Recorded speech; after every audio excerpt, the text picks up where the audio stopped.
Hello there. In just a moment, the press preview as we take a look at the morning newspapers. First, though, our top stories this evening. A British jihadi who it's claimed blew himself up in an Islamic State suicide attack in Iraq is named by Sky sources as Ronald Fiddler, a former inmate of Guantanamo Bay. A leading contender in the French presidential election, Emmanuel Macron, says he wants to attract the best British talent across the Channel after Brexit. And the Trump administration has today issued tough guidelines to widen the net and speed up the deportation of illegal immigrants from America. Hello there, you're watching Sky News and the press preview. In the next half hour, we'll see what's making the headlines with this evening The Sun's political editor, Tom Newton-Dunn, and the documentary maker and journalist, Jenny Kleeman. Welcome to both of you. Good to see you. Hello. So to the front pages, a varied mix, I have to say. The Metro, to start with, goes with the story of a British man who was once detained at Guantanamo Bay, who's believed to have blown himself up in a suicide bombing in Iraq. Daily Mail claims that the former detainee was given £1 million in taxpayers' money by way of compensation for his time in custody. The Chancellor is warning his Conservative colleagues not to expect extra cash for business rate relief, schools or social care in his first budget next month. That's according to the FT. On the same story, The Telegraph says business owners could be given millions in compensation after the previous government levied rate rises which have been compared to the poll tax. The Times quotes Brexit Secretary David Davis saying jobs in Britain will need to remain open to EU migrants because there wouldn't be enough Britons to fill them. Meanwhile, The Guardian warns that Brexit could lead to a withdrawal of banking jobs from the City of London, with wider implications for both British and European economies. The Eye says fewer than half of low to middle income families are now on the property ladder.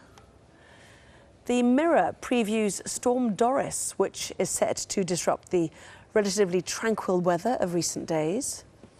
Indeed, The Express says winds could gust up to 80 miles an hour. The Star has a story concerning the Madeleine McCann case, saying that she went looking for her mum and dad.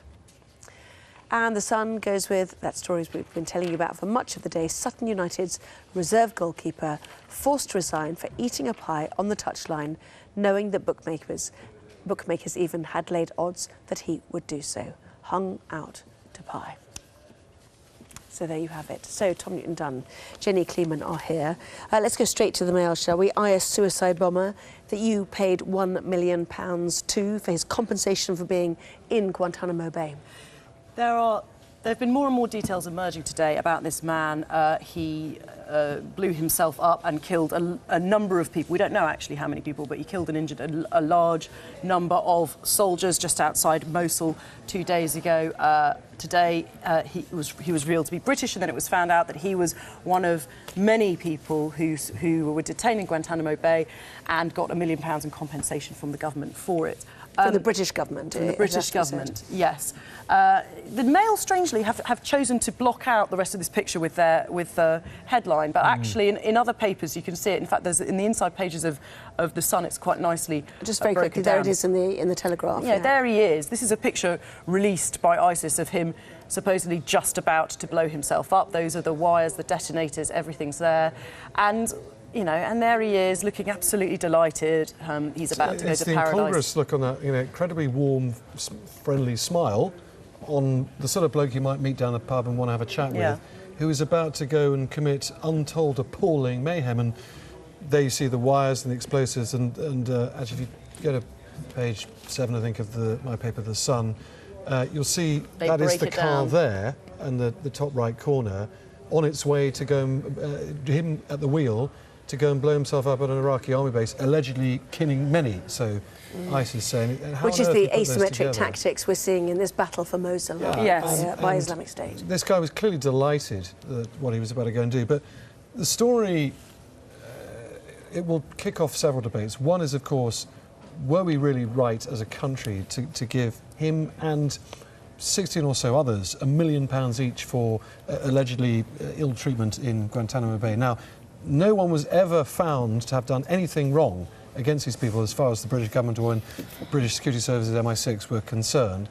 They simply had to pay this money out because these detainees effectively got them by the short and curlies and said to them, we demand and will force you to come to court and reveal the secret intelligence held on us unless you give us this money. And the government couldn't do that because it would have meant betraying intelligence sources. Some of this intelligence was American-owned, and that would have betrayed confidences between London and Washington, D.C. So effectively they, and if you don't mind me saying, cajoled and even extorted this money out of the government because the government had to pay up.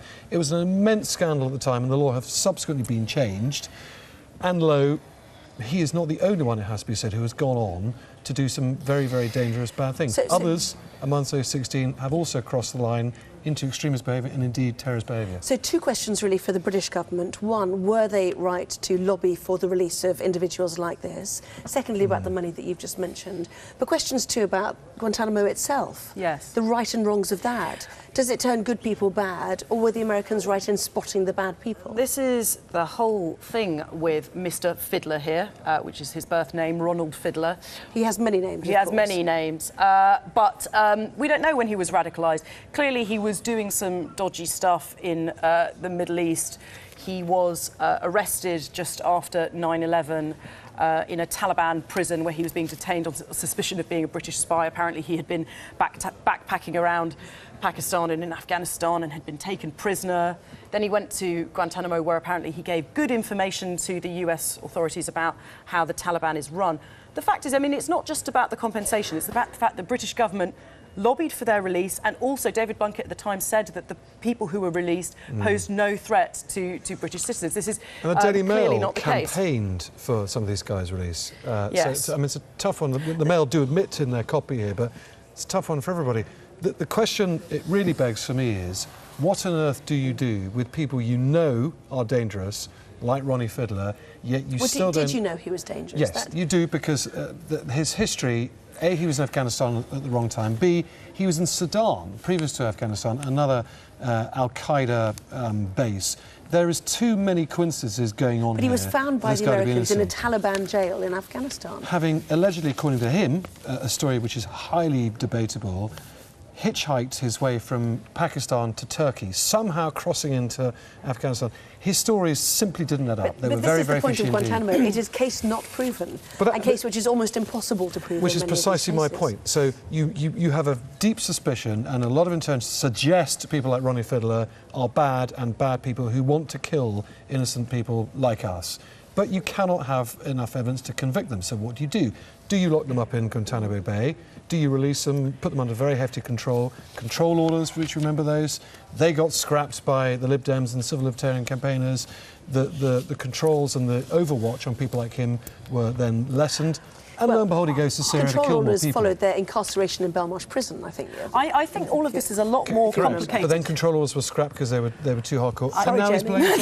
Sorry. I think this is a lot more complicated than all of this, because what you have to remember is Which this is more complicated? 2017, and if he was always a wrong-un, this is very, very slow-burning radicalisation. Why didn't he, after 7/7, go and join in the chaos then? Why didn't he blow himself up in any of the preceding time? Something else has happened along the way to have made him go and join ISIS. It's a complicated thing, and it's not as simple as saying he was a wrong-un, he's a wrong-un from the beginning. There's lots of different stuff going on. We've known for a long time he has capacity to be a wrong-un. But there are a lot of people who have the capacity to be a wrong-un, and there are 850 people who've gone to ISIS. What do you do about them? We still, all of us, as a country, as a world, have not come up with an answer yet. Should we move on? Let's move on. Let's move on to business rates.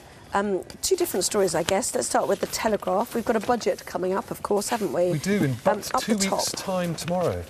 Yes, and it depends which paper you read. Either there's going to be giveaways for small businesses to compensate for the rate rises that are on the horizon, or if you look at the FT, there's not going to be any giveaways, there's not going to be any budget relief, because even though it's the end of Osborneism, it's not the end of austerity, because we need to still have a pot of money in our coffers in case everything all goes tits up because of Brexit. So, what? Yeah, she said it. I said it. Actually, both can be true. Rare it is to have 2 prominent broadsheets, the FT and the Telegraph, saying precisely the opposite things on their splashes. But read the small print, and what the Telegraph are talking about, which actually is what we were all talking about yesterday as well, Telegraph are truly obsessed with this story, is only a few £1 million worth of relief. Now, a few hundred million, awful lot of money to you and I. In terms of budgets where the chancellors deal out billions and billions, it's not much. The Telegraph are talking about Philip Hammond spending a few hundred million to alleviate the worst hit. Corner shops in rich areas where rate rises are going to go up, 50, 100%, really smack them. You can spend a little bit of money in terms of the wider big terms and help quite a few people, and at the same time not be spending very much money in the big picture, which is the point of the FT. Now, the budget in 2 weeks' time is, of course, actually only going to be a very small budget, because the real budget is going to be in the autumn. Right. Remember, the Chancellor moved the budget from spring to its traditional home 20, 30 years ago in the autumn. So I'm writing for my paper tomorrow similar things, that it's going to be a pretty small event. There'll be a bit of tweaking here and there, but for example, potentially 10 billion extra quid the Chancellor could spend by very good public finance figures today. The government has been borrowing a lot less, the economy doing a bit better. He won't be spending it all because he'll be using it to pay down deficit and saving it all up for the autumn, where we will see some quite big tax cuts, so I'm told. So there you go. In what area? Income tax cuts for the jams, or they're not called jams anymore, just about managings. But if you also read The Sun tomorrow, you'll find out they're not just about managings either now, because Theresa May has banned that word. They're now OWFs, OAFs, ordinary working families.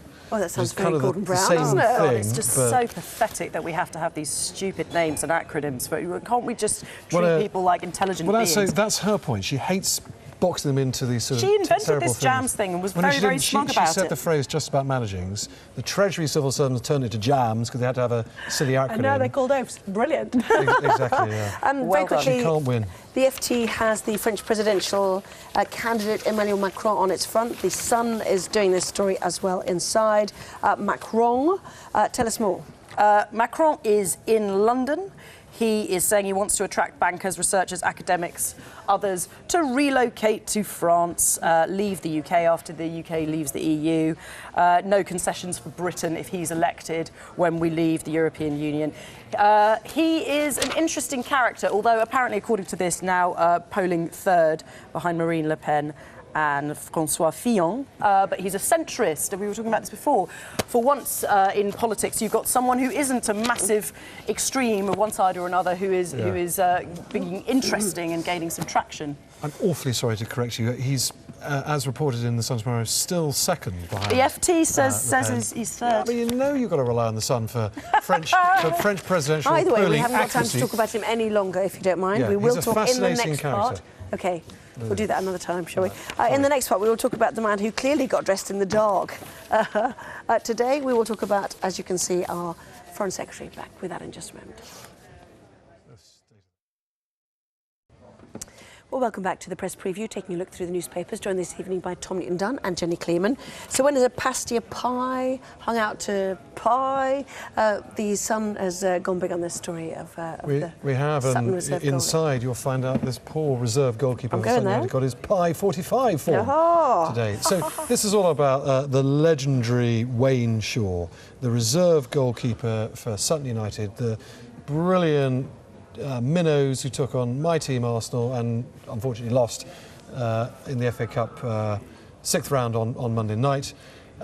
And this guy stole all the headlines by eating a pie on the touchline. He is 23 stone and still their reserve goalkeeper, which you imagine he just literally parks himself in front of the goal and doesn't do a whole load of moving around. Ambassador for sport. It then turns out, as you've been reporting all day, that a betting company called Sunbets, which is part of my newspaper, offered odds on whether someone would eat a pie on the touchline in the middle of the game. Whether he would He specifically. knew about it. His mates knew about it too. He knew his mates had put a bet on, so he obliged his mates and got a pie, and he's got himself But sacked. he's banged to rights then, isn't Yes, he? He is indeed banged to rights, and the Gambling Commission said they'd investigate this, and the FA said they'd investigate this.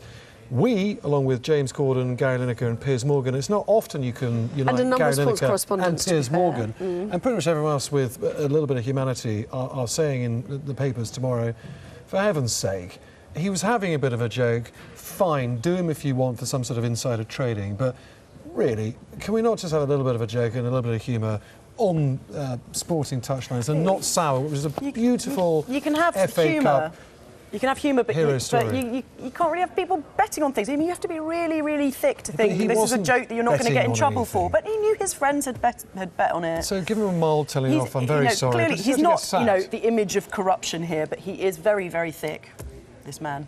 He is. I think that's harsh. And I think... He's already sad.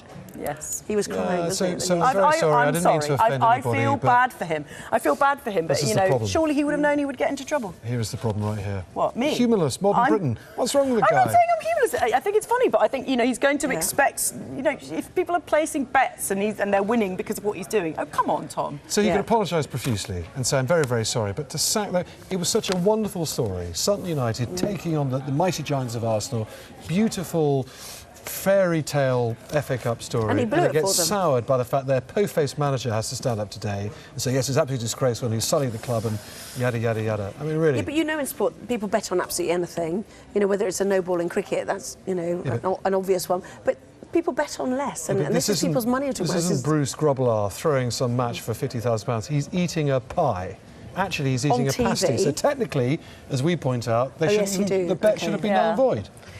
I Anyway. just, I love this. This is the Sun at his best. Pointing out the real story here is that actually the whole bet should be null and void because he didn't eat a pie, he ate a pasty. Everyone loves a pie and pasty story. Pasty tax was the favourite all-time. Anyway, I've moved on to the Times. So Gorgeous Boris Johnson. we spent a long time in Westminster today, fascinated by it. This is Boris going for a run in St James's Park this morning. Yeah. Now, us Boris watchers down in Westminster, for we are sad enough to have to do these sorts of things. We are familiar with every single car crash item Boris is wearing today. We've seen those appalling swimming trunks, that dirty old fleece, that London Olympics top. We've even seen his moobs before, which are looking slightly pert in the early morning. Oh gosh, I don't want to... In the early morning fog. But we hadn't seen the tea cosy he's now wearing upon his head. And it would appear that he's desperately trying to change people's There is. attention. And he knows he's going to get photographed, by the way. So this is no accident. He goes, literally turns It's just out like Kim Kardashian. having literally got dressed in the dark. Plans his outfit knowing that he's going to get He does. passed. Yeah. And he likes a bit of attention. What he did to get a very nasty cut on his left shin, we don't know. But could it be that he's getting himself pat like that to change attention away from the story on the left-hand side of the Times, which you don't want to talk about because we've run out of time. I know. It's amazing, I can't isn't believe it. You'll have to get the Times You're going to have to buy it. You're leaving your viewers in terrible And we didn't talk suspense. about sleepless couples, which is what many of our viewers would be like at this time of night. But Yes. anyway, Oh, well. it's a limited time to this programme, and we've used it all up. So there we are. But anyway, lovely to have Too you many both in. pies. On that note, Jenny Kleeman, Tom Newton Dunn. Thank you. Thank you. Thank you.